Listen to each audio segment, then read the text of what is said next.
أشهد أن لا إله إلا الله.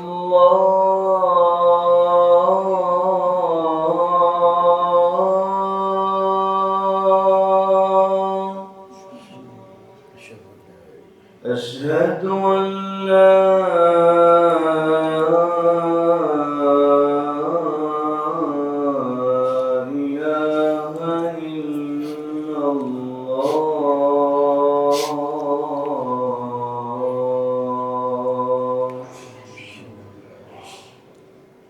أشهد أن محمدًا رسول الله.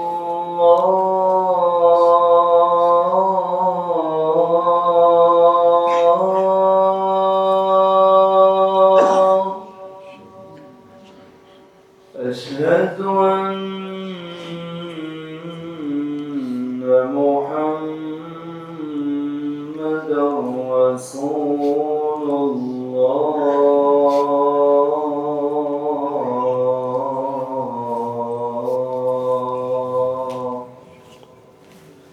حي على الصلاة.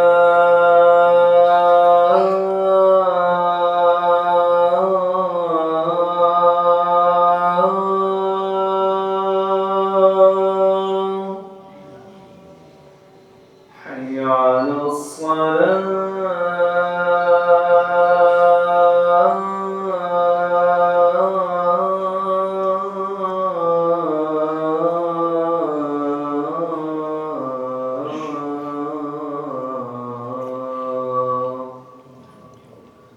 حي على الفلاح.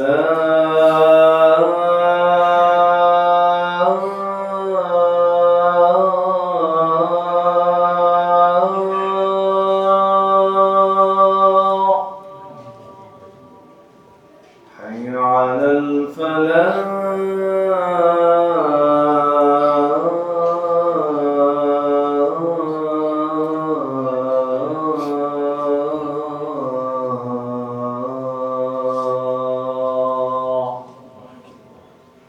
الله أكبر.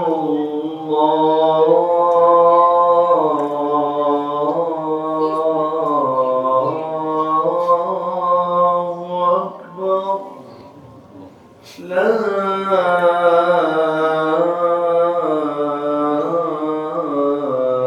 إله إلا الله.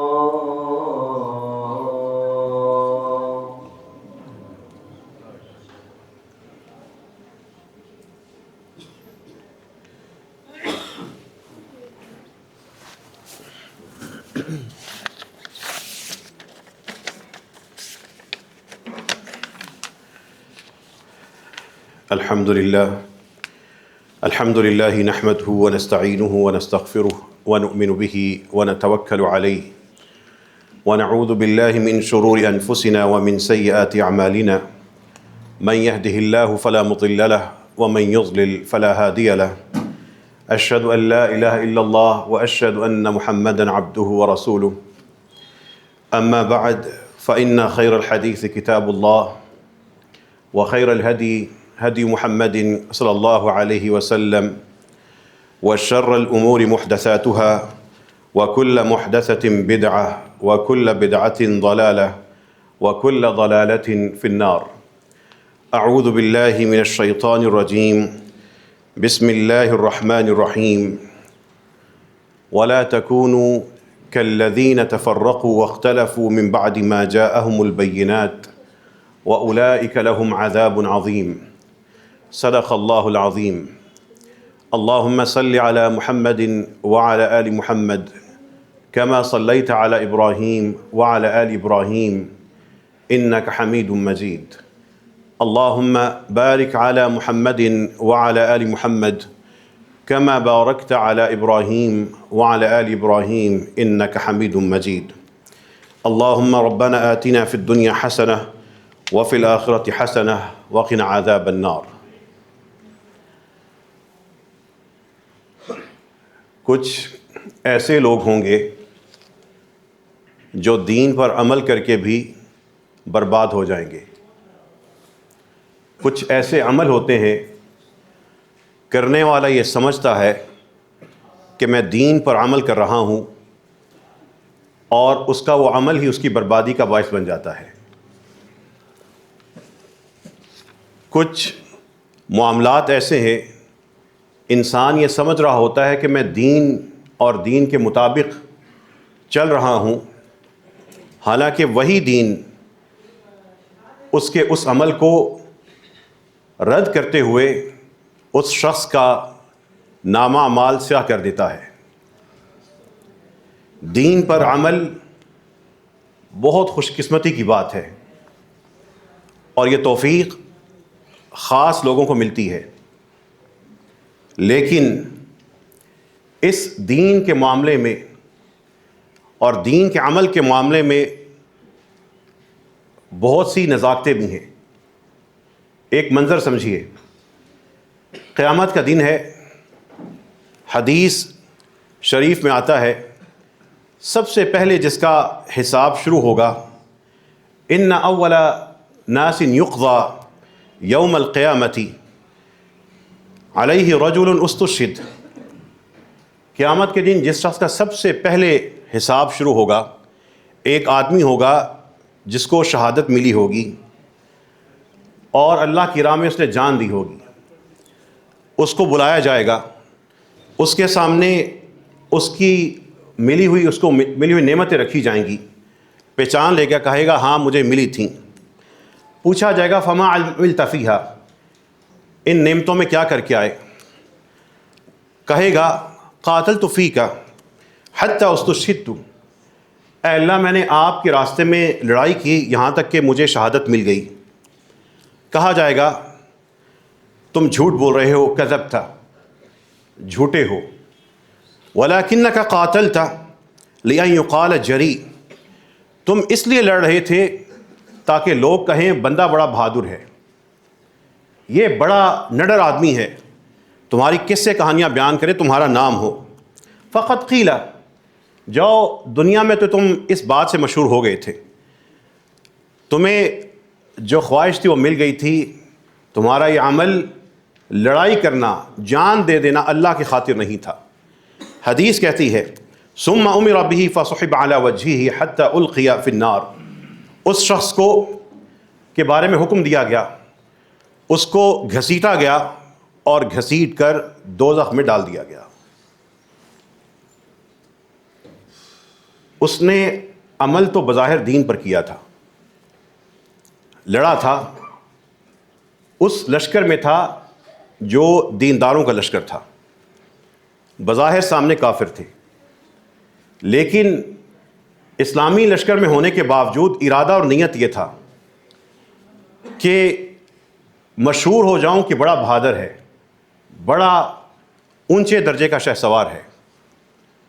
وہ اس کو مل گیا، جان تک دے گیا، ایسا نشہ ہے شہرت کا، اپنی جان بھی خطرے میں ڈال کے لگا ہوا تھا۔ اس جان سے زیادہ قیمتی تو کوئی چیز نہیں ہوتی، اس نے وہ بھی اسی نشے کے اندر دے دی۔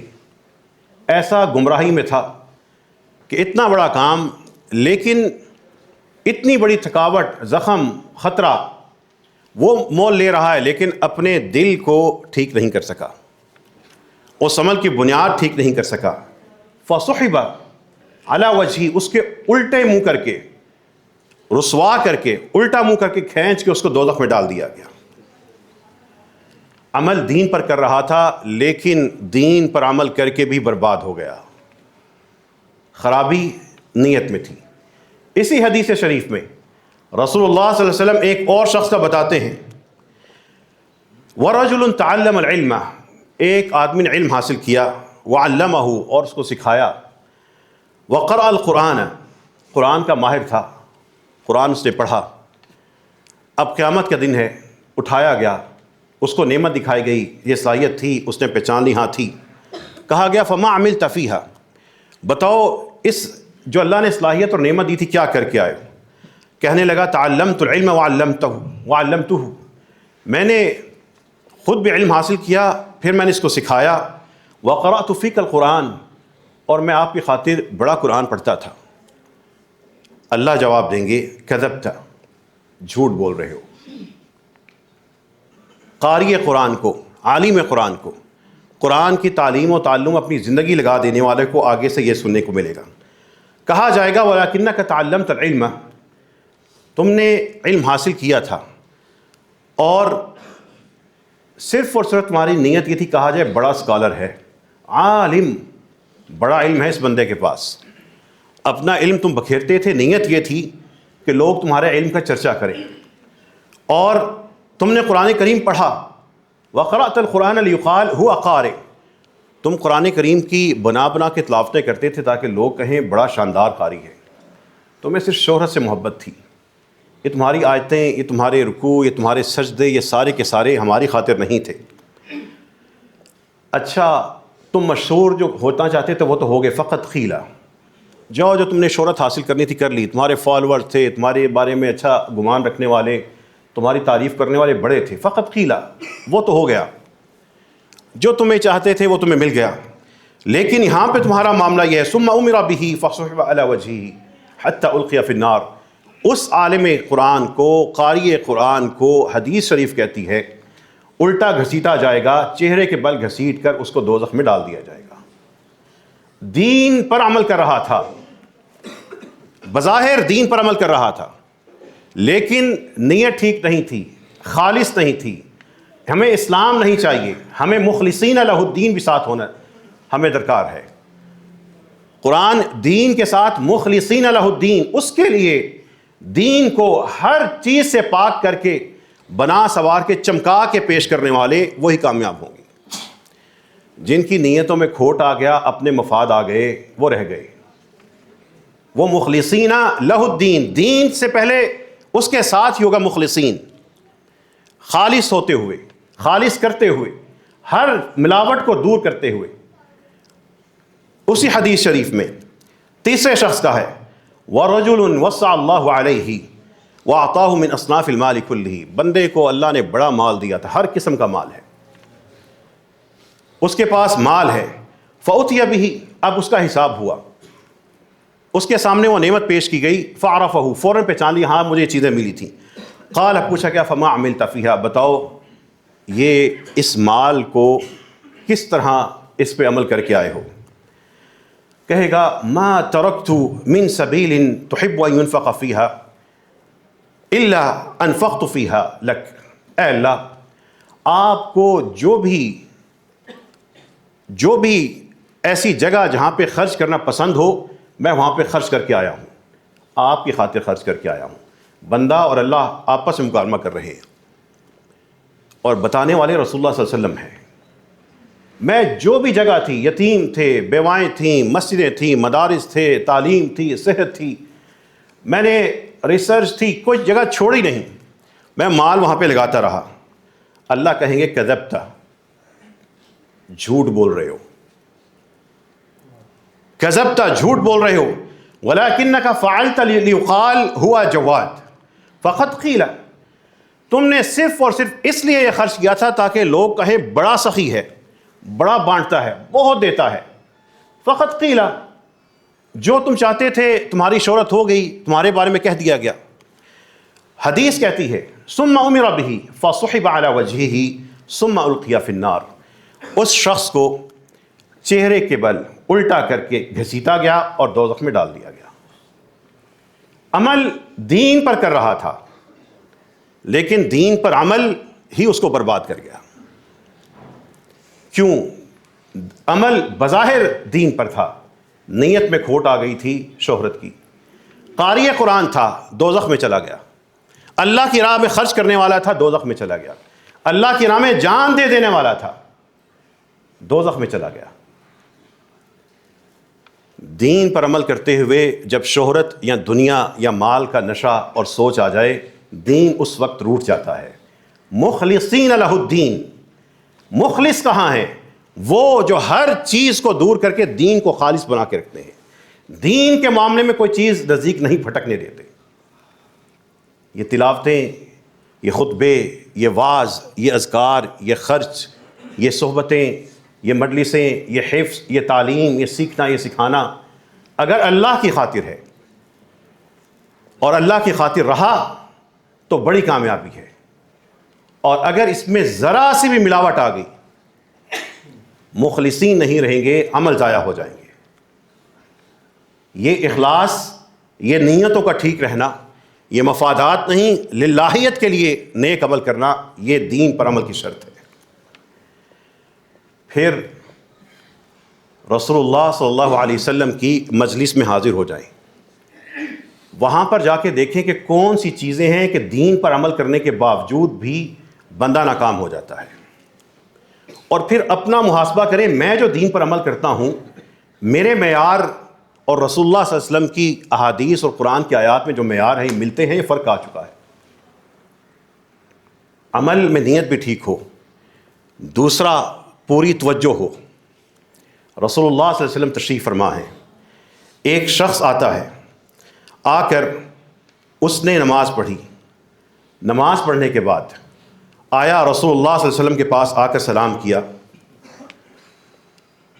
آپ مسجد میں تشریف فرما ہے، اس شخص نے آ کے سلام کیا، آپ صلی اللہ علیہ وسلم نے کہا ارجع، واپس جاؤ، فصلی، تم نماز دوبارہ پڑھو، فإنک لم تصلی، جو پڑھ کے آئے ہو یہ نماز تو نہیں ہے۔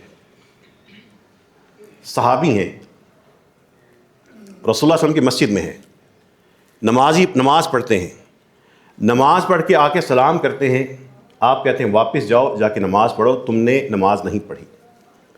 نماز پڑھنے کے باوجود بھی نماز لکھی نہیں گئی۔ یہ عمل 3 دفعہ ہوا۔ وہ پھر شخص گیا، انہوں نے جا کے نماز پڑھی، پھر وہ واپس آئے، پھر انہوں نے آ کے سلام کیا، پھر رسول اللہ صلی اللہ علیہ وسلم نے کہا جاؤ جا کے نماز پڑھو، تم نے نماز نہیں پڑھی۔ پھر جب تیسری دفعہ وہ شخص آیا، اس شخص نے کہا، جب پھر اس نے اللہ کے رسول صلی اللہ علیہ وسلم نے بات سنی کہ جاؤ جا کے نماز پڑھو، اس شخص نے کہا والذی بعثک بالحق، قسم ہے اس ذات کی جس نے آپ کو حق دے کے بھیجا ہے، اے اللہ کے رسول، فما احسن غیرہ، میں جتنی نماز پڑھ سکتا ہوں یہی ہے، فعلمنی، آپ مجھے سکھا دیجیے۔ اس کا مطلب ہے کوئی بڑا صحیح سکھانے والا ہو تو اپنے آپ کو پیش کر دینا چاہیے، میری اصلاح کر دیجیے، ضد نہیں بنا لینی چاہیے کہ میں پڑھ کے آیا ہوں، میرے اور رب کا معاملہ ہے، آپ کون ہوتے ہیں درمیان میں۔ یہ اس طرح کی باتیں شیطان کور کرنے کے لیے کرتا ہے کہ اس بندے کو ہدایت نہ مل جائے۔ حق تک پہنچنے کے لیے اپنے آپ کو بالکل تواضع کی آخری حد پہ لے جائیں، آنکھیں کھول لے، کام وہی جو اللہ کے رسول صلی اللہ علیہ وسلم نے کیا کروایا۔ کوئی مولوی، کوئی امام، کوئی پیشوا، کوئی بڑا فلاں، وہ سب قابل قدر ہیں، ان کو ہمیشہ احترام سے ذکر کریں، لیکن معیار رسول اللہ صلی اللہ علیہ وسلم کا عمل ہوگا، طریقہ ان کا ہوگا۔ یہ جب اس شخص نے کہا، آپ صلی اللہ علیہ وسلم نے سمجھایا اذا قمت الى الصلاة فکبر واقرأ ما تیسر معک من القرآن، جب نماز کے لیے کھڑے ہو تکبیر کہو، اور پھر جو قرآن پڑھ سکتے ہو پڑھو، ثم ارکع حتی تطمئن راکعا، اور پھر جب رکوع کرو پورے مطمئن ہو کر رکوع کرو۔ ادھر ابھی جا رہے ہیں، ساتھ ہی لگ رہا اٹھ رہا ہے بندہ، یہ کھڑے ہیں، رکوع میں گئے، رکوع میں جا کے کیفیت ہو مطمئن ہونے کی،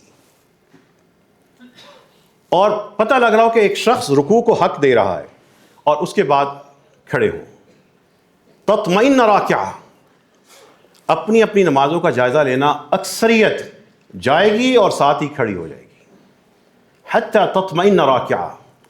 اگر یہ اطمینان کی کیفیت نہیں ہوگی، رسول اللہ صلی اللہ علیہ وسلم کہہ رہے ہیں تم نے نماز نہیں پڑھی، جاؤ پھر جا کے پڑھو۔ تصور کیجئے اگر ہماری نمازیں نامہ مال کھلے، پتہ لگے 3 سال کی تو تمہاری نمازیں قبول ہی نہیں ہوئی، پھر کیا ہوگا؟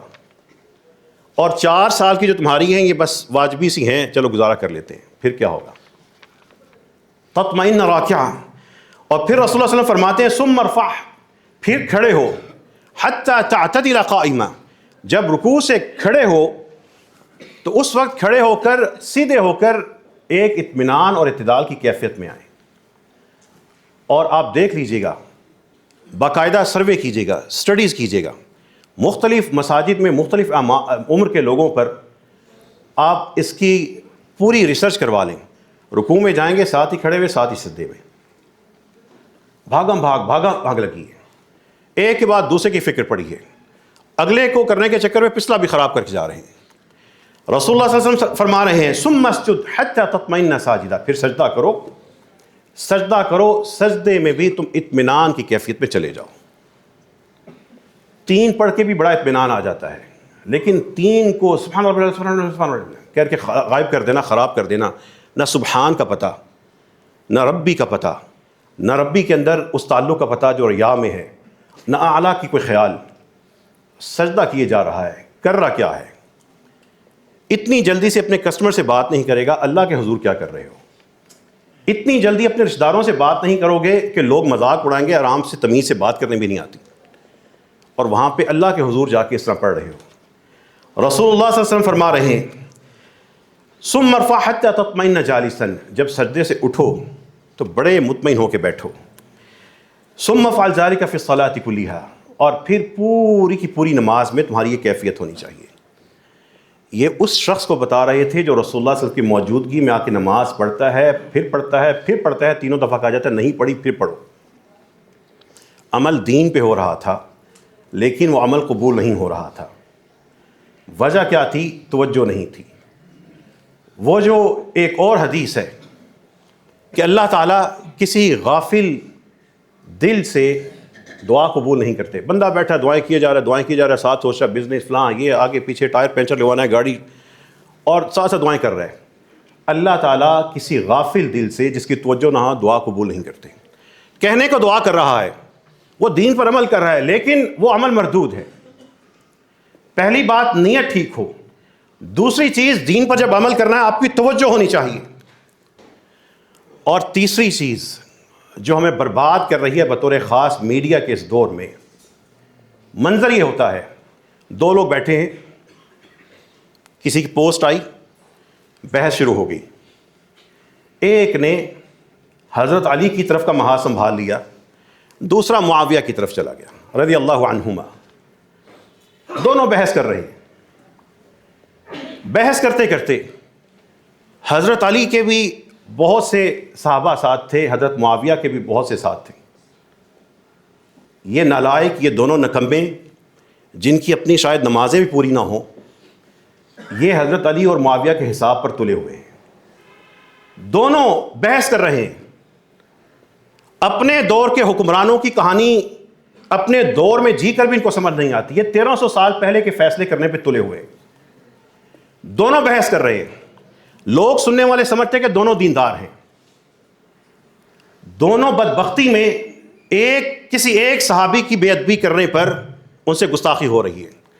اللہ کہہ رہا ہے رضی اللہ عنہم ورضوا عنہ، یہ سارے صحابہ رضی اللہ عنہم، اللہ ان سے راضی ہو چکا ہے، ورضوا عنہ، اور وہ اس سے راضی ہیں۔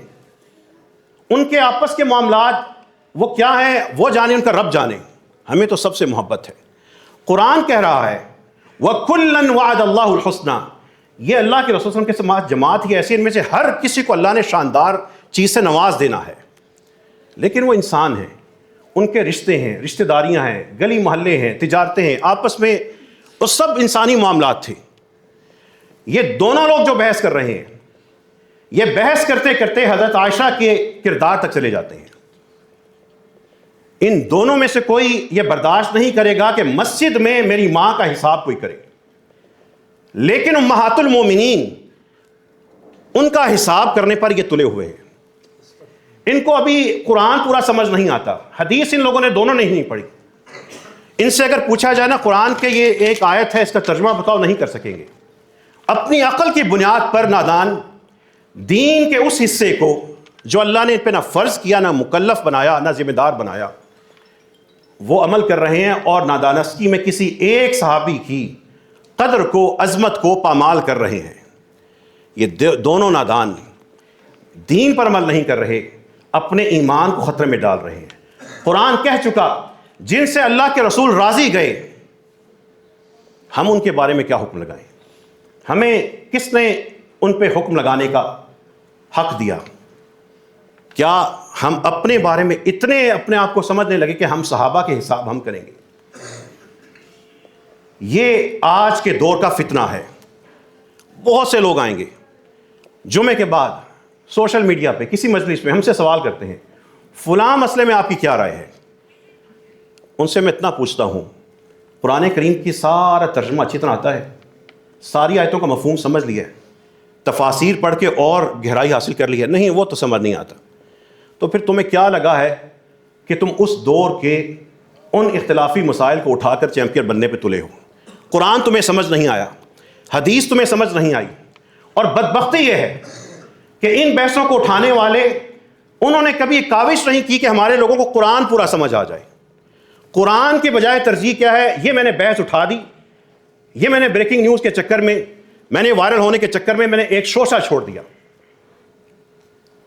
اور نوجوان طبقہ بڑا چھوٹا ان کو اور کچھ نہیں، صحابہ کرام کے احتساب پر چل نکلے ہیں. اللہ تعالیٰ نے تو جو منافق تھے بہت کم، اکا دکا کے سوا ان پر بھی پردہ رکھا کہ ان کا حساب آگے ہم خود کریں گے. اگر یہ مسلمان اپنے آپ کو ظاہر کرتے ہیں، ان سے مسلمانوں والا سلوک کر لو. اور جو رسول اللہ صلی اللہ علیہ وسلم کے خاص تھے، یہ ان کا احتساب کرنے پہ تلے ہیں. یہ دین نہیں ہے، یہ دین کے نام پر اپنے آپ کو ہلاکت میں ڈالنے کی پوری تیاری بھی ہے، ارادہ بھی ہے، اور مرنے کے لیے پورے کا پورا سامان بھی ہے. رضی اللہ عنہم ورضوا عنہ، اللہ اس ساری جماعت سے راضی ہو گیا اور وہ اس سے راضی گئے. غلطیاں اور خطائیں سب سے ہوتی ہیں، یہ اللہ نے بشری تقاضے رکھے ہیں، اللہ نے ان کو معاف کر دیا، اللہ ان سے راضی ہو گیا. اور فرض کیجئے اگر یہ دونوں جلیل القدر صحابہ میں سے، علی اور معاویہ میں سے کسی ایک کو فرض کریں، نعوذ باللہ، کسی ایک کو اگر یہ ثابت کر دیں کہ فلاں مجرم تھے، تو اس کے بعد کیا ہوگا؟ کون سا اسلام کا حکم بدلے گا؟ کون سی تبدیلی آئے گی؟ کوئی فائدہ نہیں ہوگا. اسی کو فتنہ کہتے ہیں. فتنہ یہ ہے انسان اپنی جان، اپنا علم، اپنا وقت ایسے بحثوں میں لگا دے جس سے نہ اللہ کی قربت حاصل ہوئی، نہ اپنی جنت پکی ہوئی، نہ رسول اللہ صلی اللہ علیہ وسلم کی محبت نصیب ہوئی، نہ ان کے صحابہ کی محبت نصیب ہوئی، بلکہ الٹا شک پڑنا شروع ہو گیا یہ معاملہ کیا تھا. اور یہی ہمارے اچھے خاصے بڑا دیندار بظاہر طبقہ انہی سوچوں کے ساتھ جیتا ہے. رسول اللہ صلی اللہ علیہ وسلم کی ذات اس کی تشبیہ اس طرح ہے، ایک بڑا شاندار محل ہو، محل کی شاندار عمارت ہو، وہ اکیلی کافی نہیں ہوتی، اس کے ارد گرد باغ ہوتے ہیں، اس کے ارد گرد دیواریں ہوتی ہیں. اگر ان دیواروں میں سے آج ہم نے ایک بھی اینٹ کو گرایا تو اگلی بات رسول اللہ صلی اللہ علیہ وسلم کے اس محل تک جانے کی وہ ناپاک نگاہیں جائیں گی. رسول اللہ صلی اللہ علیہ وسلم کے اس باغ کی، اس سارے کے سارے محل کی ایک بھی اینٹ، اس اینٹ پہ لگا ہوا ایک بھی ذرہ، کسی کو یہ حق نہیں ہے کہ دین کے نام پر اس کا احتساب شروع کر دے. اور جو لوگوں کو اس طرف لے کے جا رہے ہیں، آپ ان کے بارے میں تصور کر لیں، ان کی وجہ سے صحابہ کے بارے میں محبت نہیں بڑھی، دل میں شکوے ہی اور شک ہی بڑھ رہے ہیں. یہ تیسری چیز، بے مقصد بحثوں میں اپنے آپ کو الجھانا. اللہ تعالیٰ نے رمضان میں قیام کا ایک خوبصورت تحفہ دیا. قیام ہے، قرآن کی قراتیں ہیں، قراء ہیں، تلاوتیں ہیں، سجدے ہیں، دعائیں ہیں. جس کو جو سمجھ آیا وہ عمل کر رہا ہے. کسی کو 8 سمجھ آئی، عمل کر رہا ہے، شاندار ہے. کسی کو 20 سمجھ آئی، عمل کر رہا ہے، شاندار ہے. کوئی بغیر تعداد کے پڑھی جا رہا ہے، بہترین ہے. اپنی تحقیق کرنے کے بعد جو جہاں پہ کھڑا ہے عمل کر رہا ہے. لیکن ایک منظر یہ ہوگا، نادان لوگ بیٹھ کے بحث کر رہے ہوں گے، 8 یا 20 لڑ رہے ہوں گے. 8 والے 20 کی، 20 والے 8 کی توہین کر رہے ہوں گے. یہ بدبخت اپنے دین کو لوگوں میں نفرت کا ذریعہ بنا رہے ہوں گے. 8 کرنے والا بھی اپنی جنت کما گیا اور 20 پڑھنے والا بھی اللہ کے پاس ہو گیا. تم کیا کر رہے تھے؟ اور اگر خدا نخواستہ آپ کی ریسرچ میں آپ 8 اور 20 میں سے کسی ایک پر ٹھیک ہیں اور دوسرے لوگ بھی کہیں اللہ کے حضور ان کی بھی قبولیت ہو گئی، آپ نے ان کے بارے میں جو گھٹیا ریمارکس دیے ہوں گے اس کا کیا جواب دیں گے؟ اس وقت یہ ایسے معاملات تو نہیں تھے کہ ان کی بنیاد پہ ہم نفرتیں بانٹتے، یہ ایسے معاملات تو نہیں تھے کہ دین کی ترجیح بنا لیتے. یہ تو عمل ہی عمل، محبت ہی محبت، اللہ کی قرب کے ذریعے اور وسیلے تھے. پھر رسول اللہ صلی اللہ علیہ وسلم کی احادیث اور قرآن کی ایک آیت کی روشنی میں عمل دین پر ہو رہا ہوگا لیکن بندہ برباد ہو رہا ہوگا، اور دین پر عمل کرنے والوں میں سب سے بڑی خطرناک بیماری وہی ہے جو آیت ذکر کرتی ہے۔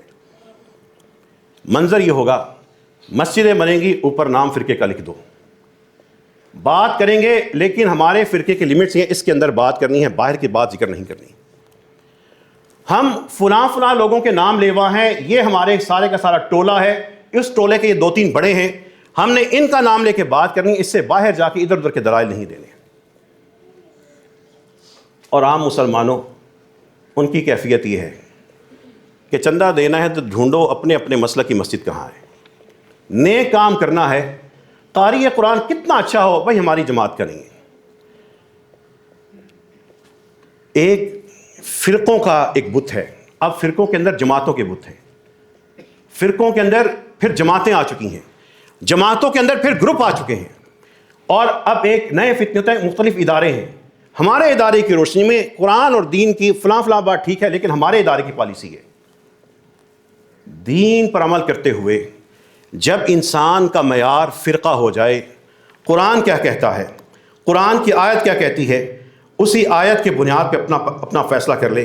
قرآن کہتا ہے وَلَا تَكُونُوا كَالَّذِينَ تَفَرَّقُوا وَاخْتَلَفُوا، ان لوگوں کی طرح نہ ہو جانا جو فرقوں میں بٹ گئے اور آپس میں اختلاف کر بیٹھے، من بعد ما جاءہم البینات، حالانکہ ان کے پاس واضح احکامات آ چکے تھے، واضح احکامات آ چکے تھے، اس کے باوجود بھی فرقوں میں بٹ گئے۔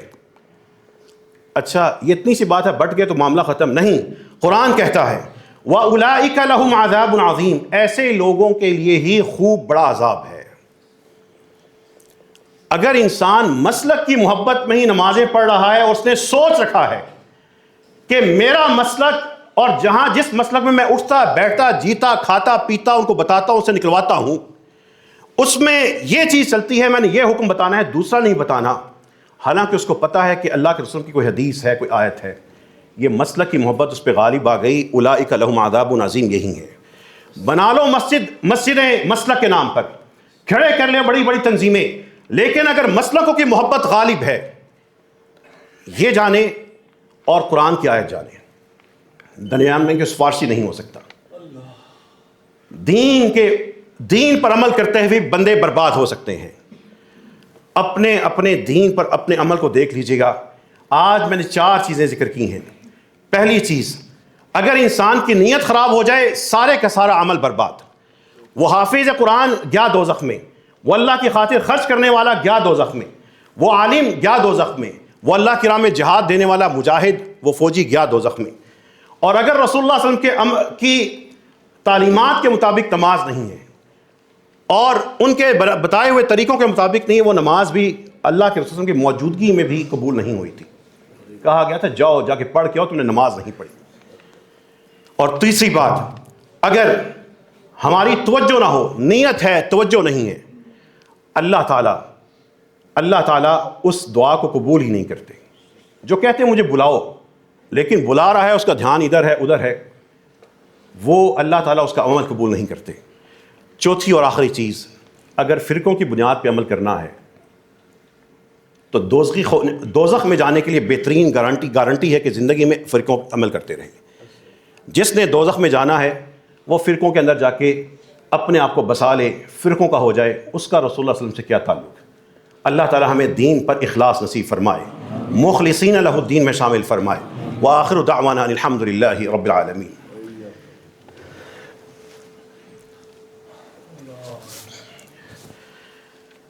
الحمد للہ حمدا کثیرا طیبا مبارکا فیہ، اللہم لک الحمد کما ینبغی لجلال وجہک عظیم سلطانک۔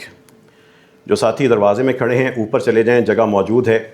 آپ لوگوں کے کھڑے ہونے کی وجہ سے جتنا پریشر آپ کی وجہ سے ہوتا ہے، ان بیچاروں کی وجہ سے نہیں ہوتا جو سب سے پہلے آ کے بیٹھے ہوتے ہیں۔ مسجد کے آداب میں سے یہ ہے خطبے کے اوپر جا کے بیٹھیں، بیٹھ کر جہاں پہ جوتے رکھے ہوئے ہیں وہاں پہ نہ کھڑے ہوں، یہ آپ کی انسانیت کے بھی اور نماز کے بھی منافی ہے۔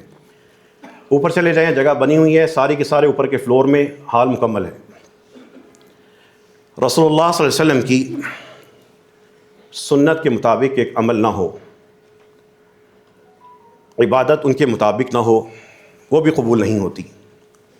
آپ ایک لسٹ بنائیے گا، تعزیت کے موقع پہ آپ اور آپ کا خاندان کیا کرتا ہے، شادی کے موقع پہ کیا کرتے ہیں، ان دو موقعوں کی بنا لیجیے گا۔ کسی بندے کا دین پہ پابندی دیکھنی ہو نا، ان کے گھروں کی شادیاں اور ان کی تعزیتوں کے خوشی اور غمی کے موقع دیکھ لیں، باقی ساری کہانیاں آپ کو سمجھ آ جائے گی۔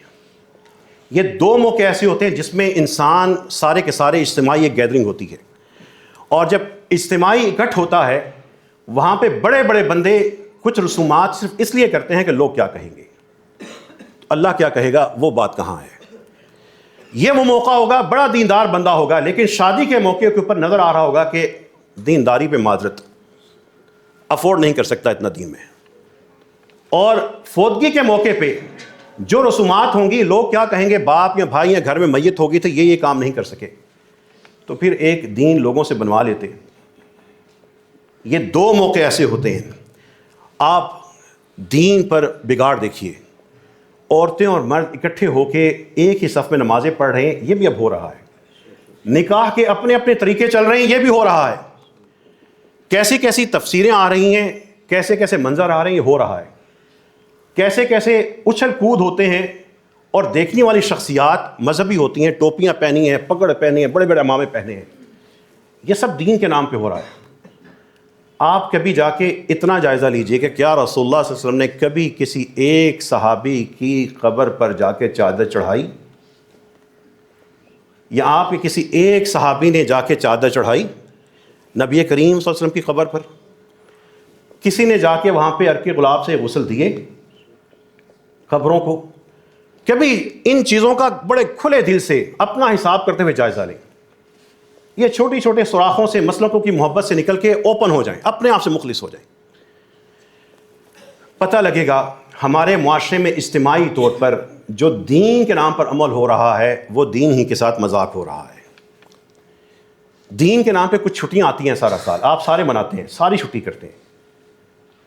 وہ چھٹی کرنے والوں کبھی اتنا بھی تو سوچو، وہ جو چھٹی ہم جس نام پہ کر رہے ہیں اور ہمارا کلچر بن چکا ہے، کیا وہ ہمارا دین ہے یا نہیں ہے؟ آنکھیں کھولیے، قبر میں ہم سب کی اپنی اپنی قبر ہونی ہے، حساب اپنا اپنا ہونا ہے۔ وہاں پہ آپ کا ذمہ دار میں نہیں اور میرے ذمہ دار آپ نہیں، کھڑا ہم نے خود ہونا ہے۔ لیکن جس نے آپس میں نیکی کی بات بتائی ہوگی وہ ایک دوسرے کی نیکیوں میں اضافے کا باعث بنیں گے، اور جس نے برائی پھیلائی ہوگی اس کو کرنے والوں کا بھی بوجھ اٹھانا ہوگا، لیکن کرنے والوں کا بوجھ کم نہیں ہوگا۔ یہی اللہ تعالیٰ کا فارمولہ ہے۔ دین کے حوالے سے آنکھیں کھولیے، دین پر عمل کر کے بھی، نماز پڑھ کے بھی، اللہ کی راہ میں خرچ کر کے بھی، تلاوت کر کے بھی، بڑے شاندار تقریریں، خطبے اور تلاوتیں اور مجلسیں اور سب کرنے کے بعد بھی بندہ پھر برباد، صحب علی وجہہ فالقی فی النار، اس کے منہ کے بل اس کو گھسیٹا جائے گا، دوزخ میں ڈال دیا جائے گا۔ دین پر عمل کرنا ہے تو مخلصین لہ الدین، اس اللہ کے لیے دین کو خالص کرتے ہوئے کرنا ہے، اور اللہ سے یہی دعا کیجیے اللہ ہم سب کو اخلاص عطا فرما دے، اے اللہ ہمیں ہمارے عمل کو ہر ریاء سے پاک فرما دے۔ اللہم انا نسألک باسمائک الحسنى وصفاتک العلی وبالصلاة والسلام علی النبی الحبیب المصطفیٰ۔ اللہم انا نسألک الاخلاص فی الدین، اے اللہ ہمیں دین میں اخلاص عطا فرما، اے اللہ ہمیں ریاکاری سے بچا لے، رسول اللہ صلی اللہ علیہ وسلم کی سنت کی اتباع کرنے کی توفیق عطا فرما۔ رب کریم ہر وہ عمل جو ہمیں آپ سے قریب کر دے وہ عطا فرما دے، جو آپ سے دور کر دے اللہ ہمیں اس سے بچا لے۔ اے اللہ ہمارے ہر صغیرہ کبیرہ گناہ کو معاف فرما دے، اے اللہ ہر چھپے اور ظاہری گناہ کو معاف فرما دے، اے اللہ ماضی اور آئندہ ہر گناہ کو معاف فرما دے، اے اللہ ہم سب کو اپنا بنا لے۔ اللہم ادخلنا برحمتک فی عبادک الصالحین، اے اللہ ہمیں اپنے نیک بندوں میں قبول فرما لے، اے اللہ ہمارے اعمال کو شرف قبولیت سے نواز دے، اے اللہ ہمارے اعمال کو رد نہ فرما دینا، اے اللہ اپنی محبت عطا فرما دے، اپنی محبت میں عمل کرنے کی توفیق عطا فرما دے، ہمارا ہر نیک عمل اپنے لیے خالص فرما دے، اے اللہ اپنے لیے خالص فرما دے، اے اللہ فرقوں کی محبت نکال کے اتباع رسول صلی اللہ علیہ وسلم کی محبت ہم سب کے دلوں میں نصیب فرما دے، اے اللہ ہم قیامت کے دن صحابہ کرام کے ساتھ اٹھیں، رب کریم ان کے معاملے میں ایک بھی جملہ ہمارے محاسبے کا باعث نہ بنے، اے اللہ ہمیں صحابہ کرام کی ایسی محبت نصیب فرما دے، ہمیں امہات المومنین کی عزت اور ناموس کا رکھوالا بنا دے، رسول اللہ صلی اللہ علیہ وسلم کے محل کا اے اللہ نگہبان بنا دے، اے اللہ جو آوازیں، جو سوچیں، جو میڈیا ایسی چیزوں کا حساب کرنے کی کوشش کریں، اے اللہ ہمیں ان کے خلاف حق کی آواز بنا دے۔ اے اللہ ہم سب کے گناہ معاف فرما دے، رسول اللہ صلی اللہ علیہ وسلم کی شفاعت نصیب فرما دینا۔ اے اللہ ان کا دیدار خواب میں نصیب فرما دے، ان کا چہرہ ہمیں خواب میں دکھا دے، ان کی آواز اے اللہ ہمیں کانوں میں سنا دے۔ اے اللہ ہمیں خواب میں رسول اللہ صلی اللہ علیہ وسلم کا دیدار نصیب فرما۔ اے اللہ ان کی مسکراہٹ نصیب فرما۔ اے اللہ وہ ہنستے کیسے تھے، اللہ ہمیں رسول اللہ صلی اللہ علیہ وسلم کا وہ دیدار خواب میں نصیب فرما دے۔ قیامت کے دن رسول اللہ صلی اللہ علیہ وسلم کے ہاتھوں سے پانی حوض کوثر کا نصیب فرما دینا۔ اے اللہ ہم سب کو اپنے ماں باپ کے لیے صدقہ جاریہ بنا دے۔ رب ارحمہما کما ربیانی صغیرا۔ اے اللہ ہم میں سے ہر شخص کے جتنے بھی لوگ حاضر ہیں، موجود ہیں، دیکھ رہے ہیں، سن رہے ہیں، اے اللہ ہم سب کے ماں باپ کو اپنی رحمتوں سے مالا مال فرما دے۔ اے اللہ ان پہ اپنی رحمت نازل فرما دے، ہر میت کو معاف فرما دے، ہر قبر کو اللہ منور معطر فرما دے، کشادہ فرما دے۔ جو بیمار ہیں اللہ ان کو شفا عطا فرما، جو تنگ دست ہیں اللہ ان کو بے حساب عطا فرما۔ اے اللہ یہاں پر جن لوگوں نے ابھی تک کعبۃ اللہ کی زیارت نہیں کی، اے اللہ ان کو حج اور عمرہ نصیب فرما دے۔ اے اللہ ان کو حج اور عمرہ نصیب فرما دے۔ جو کرائے کے گھروں میں رہتے ہیں اللہ ان کو اپنا گھر نصیب فرما دے۔ جو بچھڑے ہوئے ہیں اللہ ان کو ملا دے، جو دور ہیں اللہ ان کو ملا دے۔ اے اللہ پاکستان کی حفاظت فرما، سعودی عرب کی، قطر کی، ابو ظبی کی، امارات کی، ایران کی، پاکستان کی، افغانستان کی۔ اے اللہ ہر مسلمان ملک کی حفاظت فرما۔ اے اللہ یہ مسلمان ملک ایک پھول ہیں، اس کی پتیاں ہیں، اے اللہ ہر پتی کی حفاظت فرما دے۔ اے اللہ فوج پاکستان کو، حکومت پاکستان کو مسلمانوں کے حق میں بہتر سے بہتر فیصلہ کرنے اور کروانے کی توفیق عطا فرما۔ اے اللہ یہ جو کافر مسلمانوں پہ مسلط ہیں، یا اللہ انہی کے فیصلوں کے ذریعے اسلام کو قوت عطا فرما دے۔ اے اللہ ان کی چالوں کو ان کے اوپر ہی الٹا ڈال دے۔ اے رب کریم پاکستان اور افواج پاکستان کی حفاظت فرما، پاکستان کے ہر سپاہی کی حفاظت فرما۔ رب کریم جو عالم اسلام کے لیے، جو تیرے لیے یہ کر رہے ہیں اللہ اس میں برکت عطا فرما دے۔ جو ان کو ناکام کرنا چاہتے ہیں اللہ ان کو ناکام فرما دے۔ اے رب کریم ہم سب کو رسول اللہ صلی اللہ علیہ وسلم کا امتی بنا دے، فرقوں کی محبت دلوں سے نکال کے اتباع رسول کی محبت نصیب فرما دے۔ اے اللہ ہم سب کو اپنا بنا لے، مقربین میں شامل فرما دے، جو بنا سوار کے اپنے آپ کو پاکیزہ رکھتے ہیں، نگاہوں کو پاکیزہ، کانوں کو پاکیزہ، بدن کو پاکیزہ رکھتے ہیں۔ اے اللہ اپنے صحیفوں کو پاکیزہ رکھتے ہیں۔ اے اللہ ایسے ہی متطہرین کو، اے اللہ ایسی متطہرین میں ہم سب کو شامل فرما دے۔ رب اغفر وارحم وانت خیر الراحمین، رب اغفر وارحم وانت خیر الراحمین، رب اغفر وارحم وانت خیر الراحمین۔ اے اللہ کچھ مریضوں نے بطور خاص دعا کی درخواست کی، ان کو شفا عطا فرما۔ ایک بیٹی نے اپنی معلمہ کے لیے دعا کی درخواست کی ہے، اللہ اس خاتون کو شفا عطا فرما دے۔ رب اغفر وارحم وانت خیر الراحمین، وآخر دعوانا ان الحمد للہ رب العالمین۔